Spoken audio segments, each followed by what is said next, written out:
"Why won't you date?" Elena Carter asked. She was the youngest CEO in company history, and the man standing before her was the best employee she had ever seen. For 4 years, Nathan Cole had left the office at exactly 5:30. He declined every promotion. He avoided every connection. No scandal, no secrets, just silence.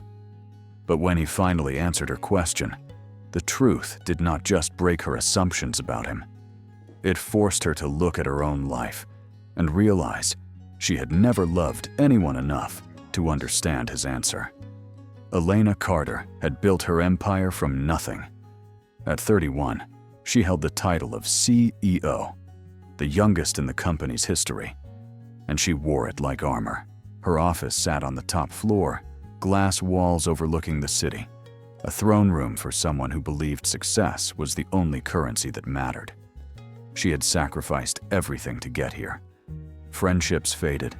Relationships never lasted more than 6 months. Her parents had stopped calling years ago, tired of voicemails that were never returned.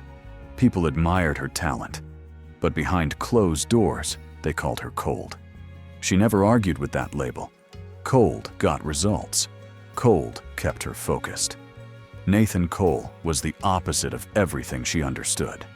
He had worked in the finance department for 4 years, and every performance review marked him as the best. His numbers were flawless. His reports were precise. His work ethic was unquestionable. But there was something about him that made Elena uncomfortable. He arrived at 8 and left at exactly 5:30, never a minute later. He declined every invitation to company dinners. He avoided after-work drinks. He never attended a single networking event. And when promotions came his way, he turned them down without explanation. The other employees whispered about him. Some said he was arrogant. Others said he was hiding something. Elena did not care about gossip, but she cared about patterns, and Nathan Cole was a pattern she could not decode. The year-end review meeting changed everything. The board gathered in the conference room, and Elena sat at the head of the table, flipping through performance reports. When Nathan's name came up, the numbers spoke for themselves. 150% of his targets, every single year. 0 complaints, 0 errors. The chief operating officer leaned forward and made the obvious suggestion. They should promote Nathan to a management position, double his salary, give him a team. It was the logical move, and everyone in the room agreed. Elena nodded and scheduled a meeting with Nathan for the following morning, expecting gratitude, or at least professional interest. Nathan declined. He sat across from her in the conference room, his posture calm, his expression unreadable. Elena waited for an explanation, but none came. She asked if there was a problem with the offer. He said no. She asked if he wanted to negotiate better terms. He said that would not change his answer. She asked what he wanted, and he simply replied that he wanted to keep doing his current job. Nothing more. Elena felt something unfamiliar rising in her chest. Frustration. She was not used to being refused. She was not used to someone walking away from an opportunity that others would kill for. She called him back into her office a week later. This time, she did not bring paperwork or proposals. She sat behind her desk and looked at him directly, studying his face for any crack in his composure. Nathan stood near the door, hands at his sides, waiting. Elena leaned back in her chair and asked the question that had been circling in her mind since the meeting. She wanted to know why. Not just about the promotion, but about everything. 4 years in the company, and he had never moved forward. He never socialized. He never dated, at least not that anyone knew of. He was 36 years old, talented, disciplined, and completely invisible outside of work. What was he running from? Nathan did not react the way she expected. He did not get defensive. He did not make excuses. He simply looked at her and answered in a voice that carried no anger, only quiet certainty. He said there were things more important than work. Elena felt the words land somewhere deep. She wanted to argue, to tell him that work was the foundation of everything. that success was the only thing that lasted. But for the first time in years, she had no response. Nathan thanked her for the offer and left the room. Elena sat alone in the silence, replaying his words over and over. No one had ever said that to her before, and she did not know why it unsettled her so much. The following week, Elena found herself watching Nathan more closely. She noticed the way he checked his watch at 5:15 every day. She noticed the way he packed his bag with the same efficiency he brought to his work. She noticed the way he walked out of the building without looking back, as if something outside was pulling him forward. One afternoon, she saw him leave earlier than usual. It was barely 4:30, and he moved quickly through the lobby, his pace faster than normal. Without thinking, Elena grabbed her coat and followed him. She did not have a plan. She only had questions. Nathan drove to an elementary school on the other side of the city. Elena parked across the street and watched through her windshield as he stepped out of his car and walked toward the entrance. A few minutes later, a small girl ran out the front doors and jumped into his arms. She was around 7 years old, with dark hair pulled into a ponytail and a backpack nearly as big as her torso. Nathan lifted her easily, spinning her once before setting her down. The girl grabbed his hand and started talking immediately, her mouth moving fast, her free hand gesturing wildly. Nathan listened with complete attention, nodding along, occasionally laughing at something she said. Elena watched them walk away from the school. They did not get into the car right away. Instead, they strolled down the sidewalk together, the girl still chattering, Nathan still listening. They stopped at a small flower shop on the corner. Through the window, Elena could see the girl pointing at different bouquets, her face serious with concentration. She finally chose a bundle of white chrysanthemums and held them up for Nathan's approval. He smiled and paid the shopkeeper. As they walked out, Elena heard the girl's voice carry across the street. She was saying something about her mother. She was saying these were her mother's favorite flowers. Elena did not follow them any further. She sat in her car for a long time, watching the empty sidewalk where they had disappeared. Nathan Cole was not cold. He was not arrogant. He was not hiding from the world out of bitterness or dysfunction. He was a father. He was a single father raising a little girl, and every day at 5:30, he left the office to be with her. Every promotion he refused was a choice to protect his time with his daughter.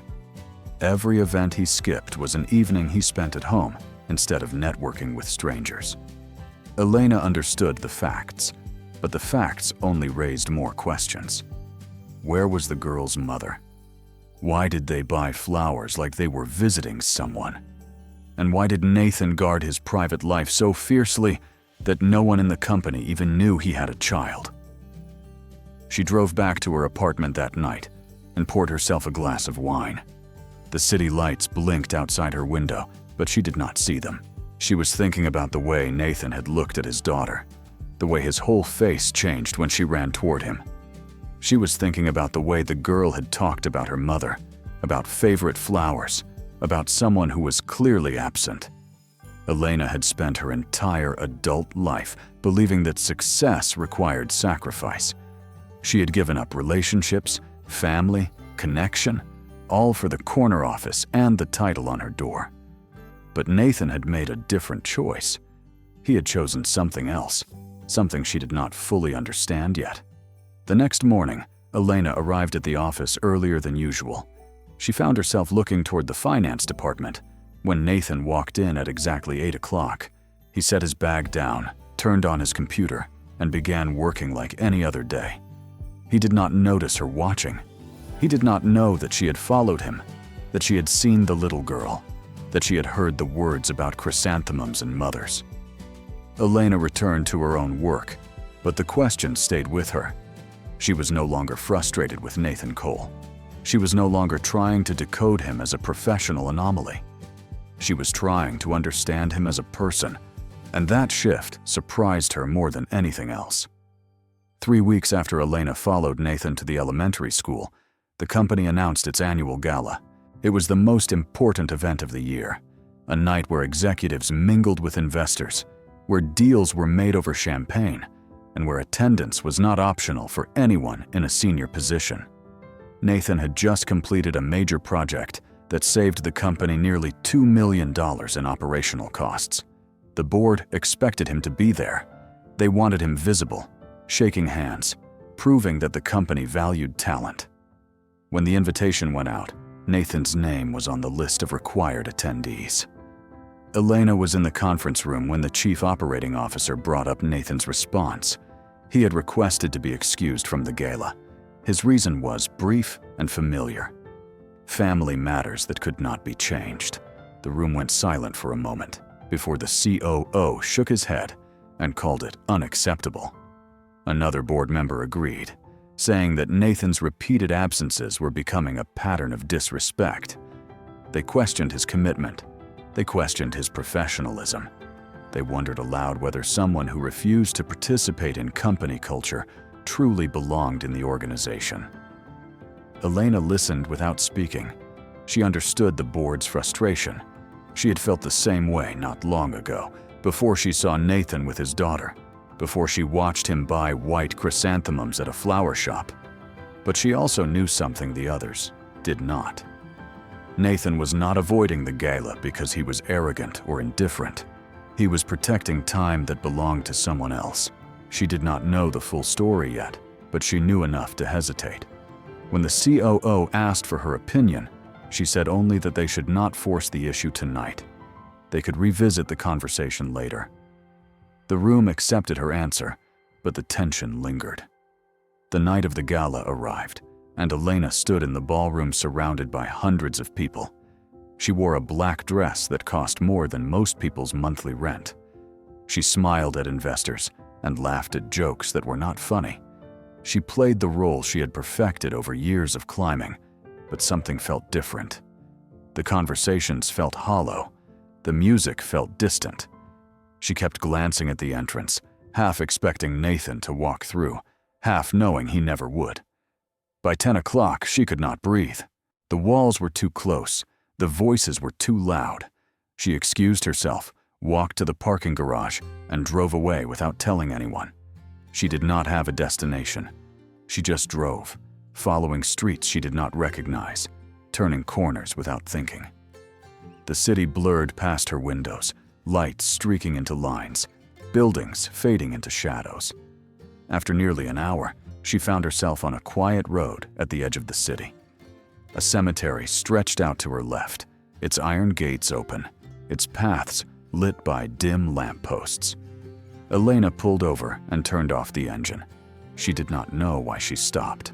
She only knew that something had drawn her here, and she was too tired to question it.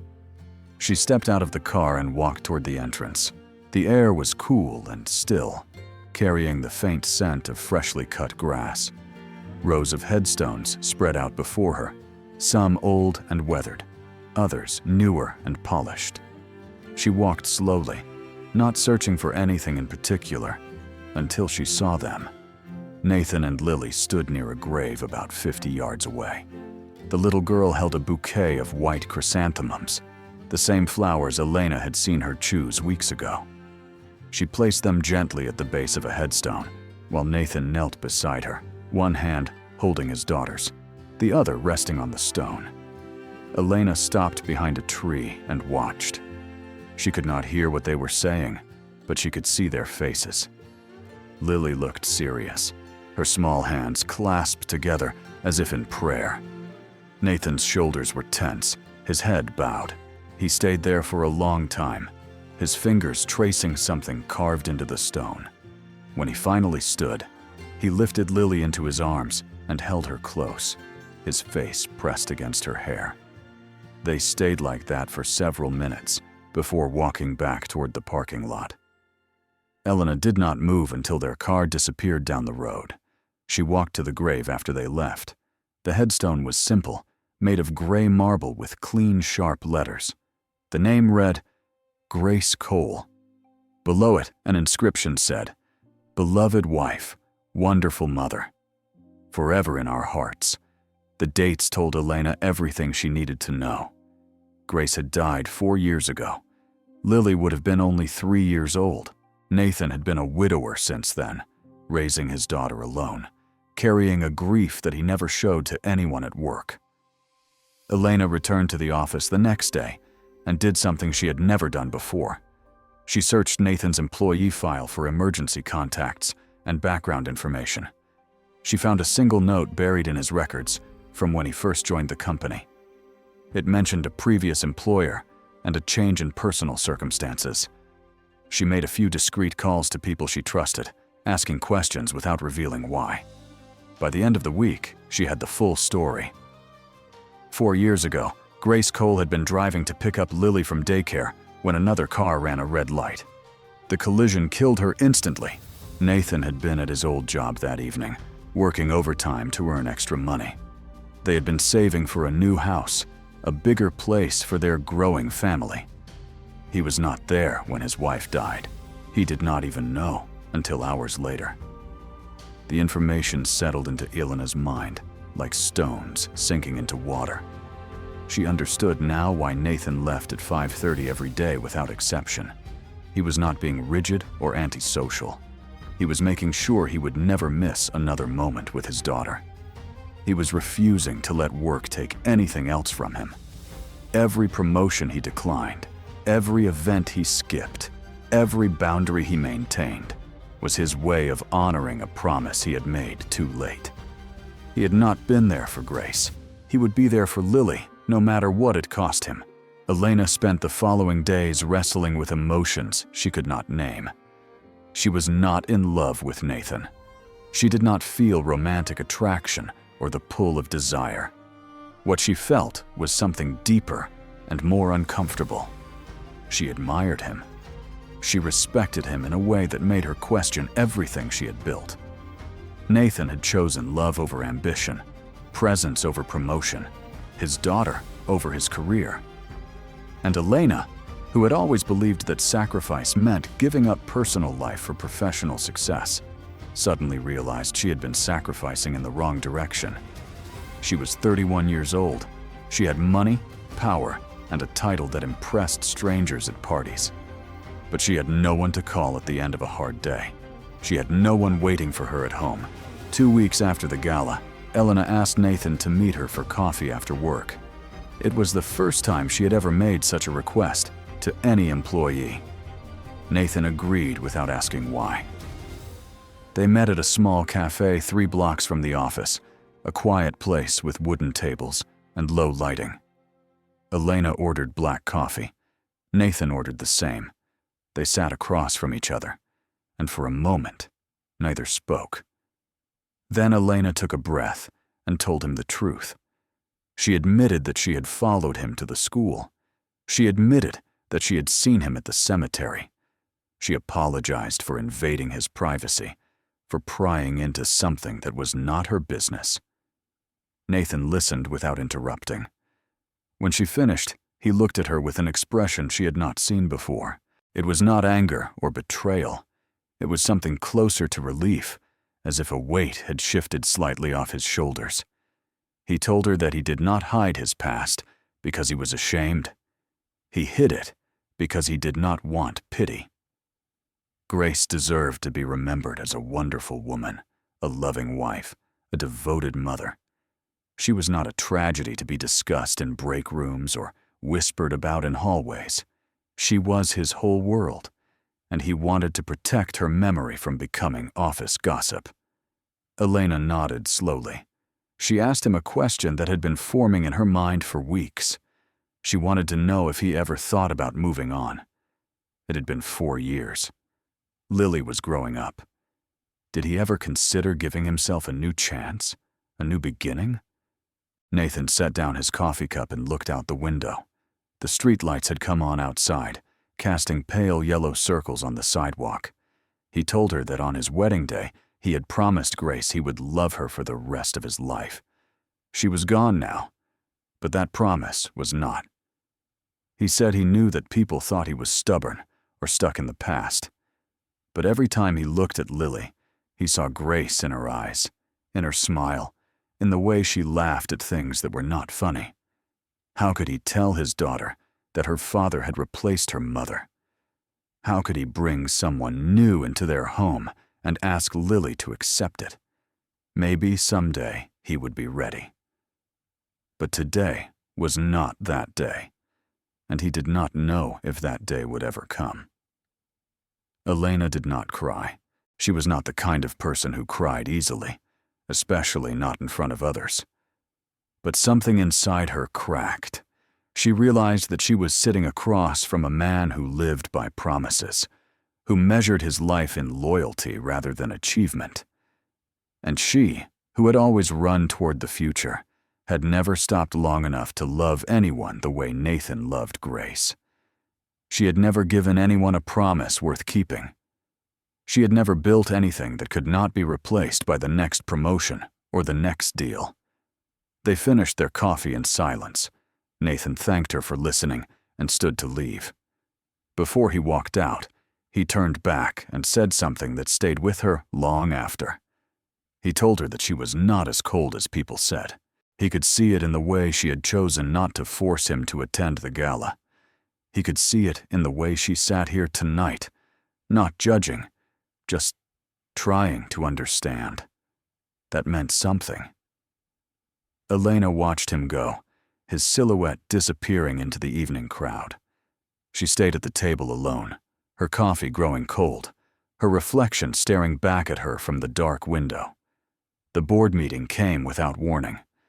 Elena walked into the conference room expecting a routine quarterly review, but the faces around the table told her something else was happening. The chief operating officer had prepared a presentation with one slide that made her stomach tighten. It was titled Workforce Optimization, and Nathan Cole's name was on the list of employees recommended for termination. The COO explained the reasoning in clinical terms. Nathan had repeatedly refused advancement opportunities. He had declined to attend mandatory company events. He showed no interest in integrating with the corporate culture. The company needed people who were dedicated, not people who simply completed their tasks and left. Elena listened as other board members voiced their agreement. One said that Nathan's behavior set a bad example for younger employees. Another said that keeping him sent the wrong message about company values. A third suggested that his skills, while impressive, were not irreplaceable. The room seemed to have already made its decision before Elena even arrived. They were waiting for her signature on the termination paperwork. As CEO, she had the final authority. They expected her to agree. They expected her to prioritize the company over one employee who refused to play by the rules. She thought about her own career, about every sacrifice she had made to sit in this chair. She had missed her father's 60th birthday for a merger negotiation. She had ended a 2-year relationship because her partner complained about her hours. She had not spoken to her college roommate in over 5 years, even though they had once been inseparable. Elena had always believed those sacrifices were necessary, that success demanded isolation. But sitting in that conference room, looking at Nathan's name on a screen, she realized something had shifted inside her. She was tired of measuring people by how much they gave to the company. She was tired of pretending that dedication meant abandoning everything else. Elena stood up and asked the room to reconsider. She pulled up Nathan's performance records on her laptop and projected them onto the screen. The numbers were undeniable. 150% of his targets every single year. 0 errors in 4 years of work. 0 complaints from clients or colleagues. She told the board that Nathan Cole was the most reliable employee in the finance department, possibly in the entire company. He delivered results that others could not match, and he did it without drama, without politics, without asking for recognition. If they fired him because he did not attend a gala, they were not protecting company culture.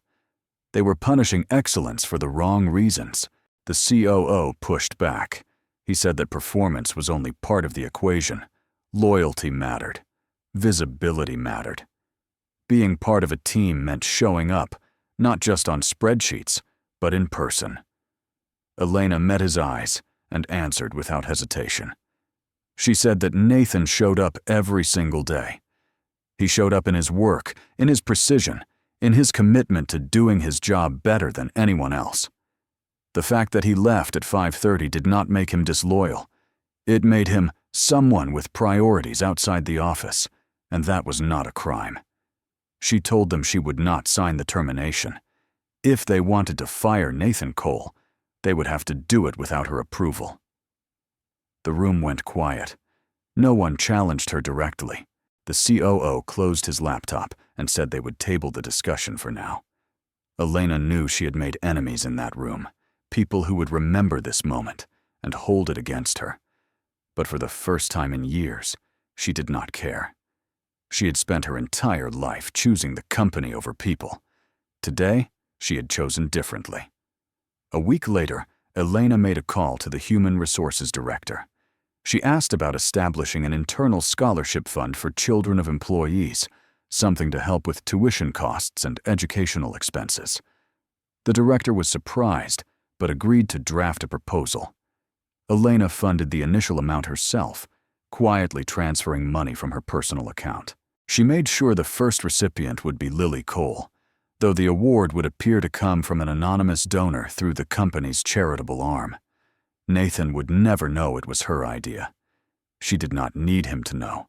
She just needed to do something real, something that mattered beyond quarterly reports and shareholder meetings.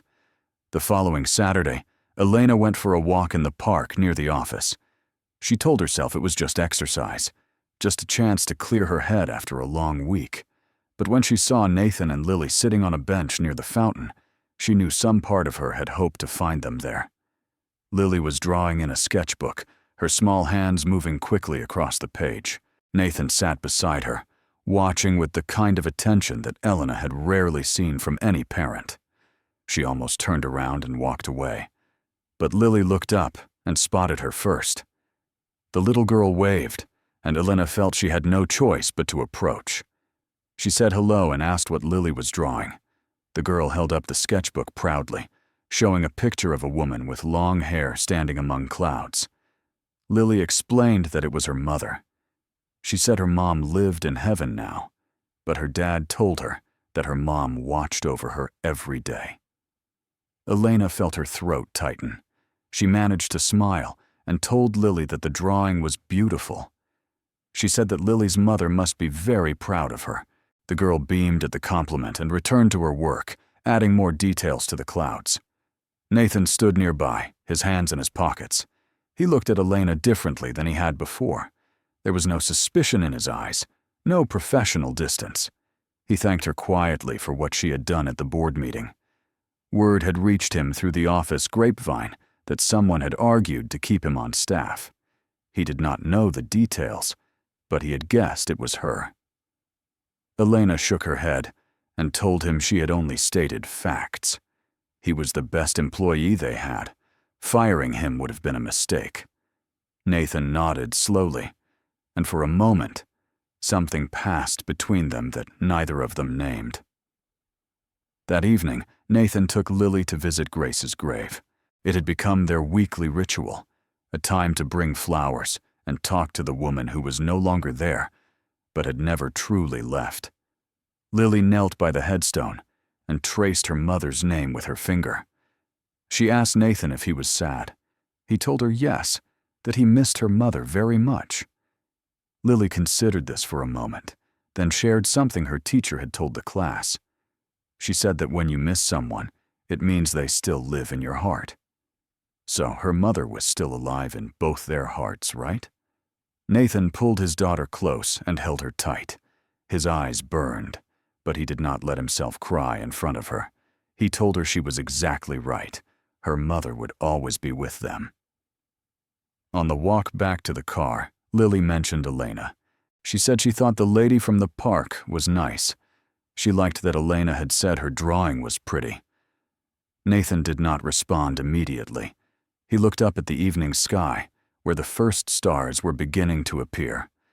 Then he said quietly that yes, Elena was a good person. It was a small statement, just a few words. but it was the first time in 4 years that he had acknowledged another woman in any positive way. It wasn't love.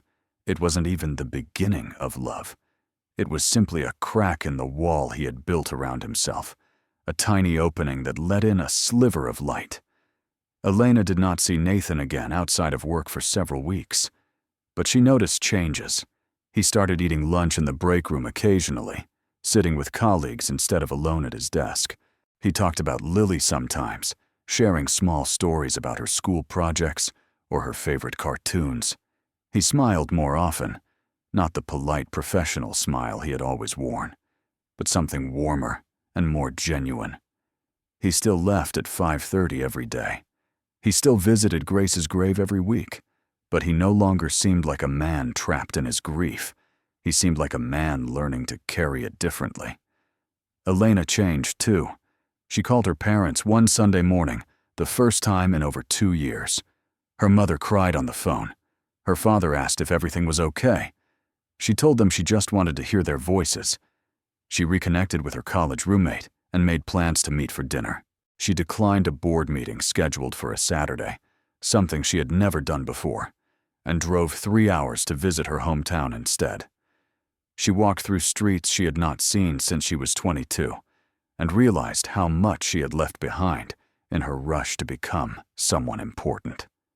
The last time Elena saw Nathan and Lily together was on a sunny afternoon at the cemetery. She had gone to visit her grandmother's grave on the other side of the grounds when she spotted them in the distance. Lily was placing a new drawing on Grace's headstone, a picture of 3 people. A mother in the sky with angel wings, a father and daughter on the ground below, all of them smiling. Nathan knelt beside his daughter, his hand resting gently on the stone. He whispered something Elena could not hear from where she stood, but she imagined the words. "I still love you, Grace, and I will raise our daughter well. Rest easy." Lily tugged on her father's hand and looked up at him with bright eyes. She asked if they could go get ice cream. She said that Mom loved strawberry ice cream, and they should buy some for her too. Nathan smiled, the kind of smile that carried both sadness and warmth. He told her yes, they would buy some for Mom. He took her small hand in his, and they walked away together toward the parking lot, their shadows stretching long in the afternoon sun. Elena watched them go. She did not follow. She did not call out. She simply stood there, holding a bouquet of flowers for her grandmother, and let them disappear into the golden light. She understood now what Nathan had been trying to tell her all along. Some promises did not expire. Some love did not require the other person to be present. And sometimes the greatest success was not what you achieved, but what you refused to let go of, she whispered to herself as she turned away. She said that she used to think success meant having everything, but Nathan had taught her something different. True success was keeping a promise even when the person you made it to was gone. It was loving deeply enough to feel pain, and feeling that pain long enough to understand what really mattered. Some promises had no expiration date, and some love did not need presence to survive.